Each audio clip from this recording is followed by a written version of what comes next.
Welcome to Real Women, Real Talk. Overcoming unemployment, Rob Hewz releases his new music video and CD as he redirects his focus to his music career. I'd like to welcome and introduce a special guest, Rob Hewz, featuring his new CD, Life After the 9 to 5. Yay! All right. All right. Good to be here, good to be here. Thank you so much for coming. I really appreciate it. Thank you. Rob, you're from Pine Bluff, Arkansas, and now you reside in Arlington, Texas. That's correct. All right. What brought you to Texas? Well, mainly I had family here, and I was living in LA for a while. I was out there like 3.5 years, and actually dealing with different recording situations, you know, and what ended up happening is that we got some action back this way. And so I was like, you know, dealing with that as hectic as it is in LA, you know, yeah, LA, Long Beach, all that, you know, is serious, you know. So I got an opportunity to come back this way. And I actually had family here already, and so we just got together, and I've been here since my family that was here is gone now, but I'm still here. But you're still here. So when you come, they leave. They leave, they running from it. But it actually is my sister, and I'm sure she's listening, and one of my sisters. And they told me, well, you could come to where we are. I'm like, no, I'm not going all over. Okay, when did your music career begin? Well, actually, you know, everybody, if you talk to anybody that does music now, they will mention Michael Jackson, the Jackson 5, right. So, I mean, it was crazy because I was like eight years old, and when I really started to listen to Michael and the Jackson 5, and from that point, I just started imitating him. You started imitating him? Yes, at 8 years old, and I know when I got to the 4th grade, we used to put on little shows for the class, and the teacher actually stopped class to invite another class over to watch us perform. Yes, so that's where it started. Yeah. Okay. So Michael Jackson, and who else influenced you musically? Man, I would have to say so many people. Stevie Wonder, the Beatles, most definitely. The Beatles, George Clinton. Okay. You know, George is the man. James Brown. Right. But I tell you, honestly, after the Jackson 5, it was the Gap Band. The Gap Band. Yes, right. yes. I can relate to the Gap Band. Yeah, my friend Robert Wilson, rest in peace. He was a friend of mine. Okay. Yeah, and he was actually the person that really heard my music and wanted to produce us, you know. Okay. So yeah. Now, is that the person that you met at the age of 19? Is that one of your band members? Right. Somebody that you met when you was age 19? Right. They were my favorite band in the world. I mean, I got money and went to one of their concerts. I knew no one in that band, nobody, none of the background singers or nobody. And I went to the concert. I just knew that I needed to kind of get with them some kind of way. And so I met Baby Gap. He was a dancer. Yeah, and he heard my music. And he said, "Well, man, this is tight. I'll play this and I'll dance to this. And when they ask me who it is, I'll let them know it's you." So I spent many sleepless nights waiting for that call that never came. That never came. But a few years later, I ended up in LA. And I stopped by Total Experience Studios, and that's where I met Robert Wilson. One of the main members. He heard the music.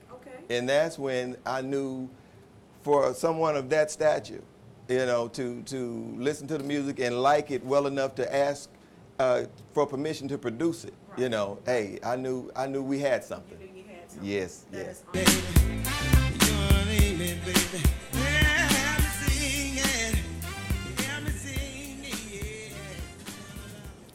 That is a wonderful song. I really do like that. Thank you. That song is tight. That make you get out on the dance floor and do the electric slide, the little 2 steps that they got. You know, these little steps that they got. Yeah. I'm telling you, I'm feeling that song. And I'm feeling the video also, which we're going to get to in just a minute. You worked in corporate America for 19 years. Yes, I did. And suddenly was handed a pink slip. What were you doing in corporate America? What was your job? Well, I actually started out on the floor working building machines, building postal sorters. And before it was over, I ended up the manager of office services. Okay. And I managed 2 office services centers, one in Dallas and one in Arlington. Okay. And between the 2, it kept me very busy. Busy. Yes. Oh, Yes. awesome. How did you feel about being laid off? What was your feeling about that? Well, the thing of it is it's kind of catch-22, because I know you asked me this earlier about being handed the pink slip, you know, yeah. And it's kind of mixed for me, because I can't really get upset when things happen or don't seem to go the right way according to me or what I think should be happening, because I just feel like God is in control of my life. Right. And so when things happen, I have to look at the why and not so much why me. Why you? Right. You know, and when I say why, you know, I think, well, maybe this is a message, because I'm going to tell you honestly, I worked that job 19 years. It wasn't because I would say that, oh, I just love working here. I just love working here, but it paid the bills. You understand? And also, there were times that I would have gone gladly. You know, but I asked to be laid off before, and they said no, get back to work. They actually told me. They said, no, go get this person over here. Tell them we said come here. You get back to work. That's sad when you can't get laid. Right.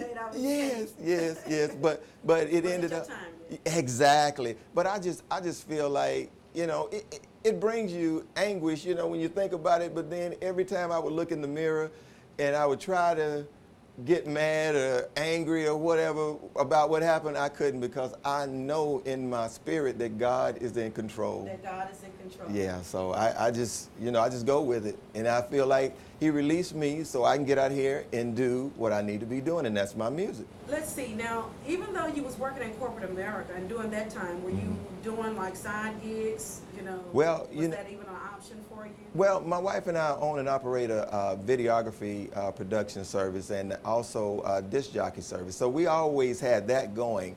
And what we did was like produce the CD, you know, years back, but I could not get out to promote it because I was working. You know, so and let me elaborate there. It was a weird thing, because I worked so between the 2 locations that I would just take my break at my desk. And I was taking a break one day. I had my head down on my desk, and the phone rang. And I almost did. I started not to answer, but I did anyway. I picked the phone up, and I hear my song in the background. And it's a guy that I knew at the time. He was a friend of mine. I met him. He was one of my vendors. And I'd gone to lunch with him, met his kids, and given them a CD, you know. And he had been telling me all the time, man, I've been hearing your music, you know. I'm like, well, I don't know, because we were not actively promoting it at all. And so when he called me and it was playing in the background, he asked me, is this your song? I'm like, yeah. Well, he said, this is what I've been talking about, man. You know, I'm like, well, fella, I didn't know. I didn't know, but they were actually playing it and getting requests for it, and without me doing anything. And so I was getting calls too from promoters, and I didn't know at that time that my job was coming to an end. But it was just, you know, I feel like that's my direction. You know, look, wake up. This is happening. That seed was planted years ago, but now it's ready. We're ready to work on it. Well, I see you have a family. Oh, yes. I met your wife before I met you. Yes. I'm so thankful. Yeah, that's Why don't you tell us about your family. Well, I got to start out, like I said, with my wife, my wonderful wife, Joy. And we've been married 23 years. And yes. We have 2 daughters, Robin and Simone, and they're both great. I can't call them kids, they're young ladies. You know, they're young ladies, and both attending college. And yes. And my older daughter has graduated. She's going for a a degree in optometry. You know, that's what we got her. Yeah, that's what we got her on for next. And the baby wants to be a veterinarian.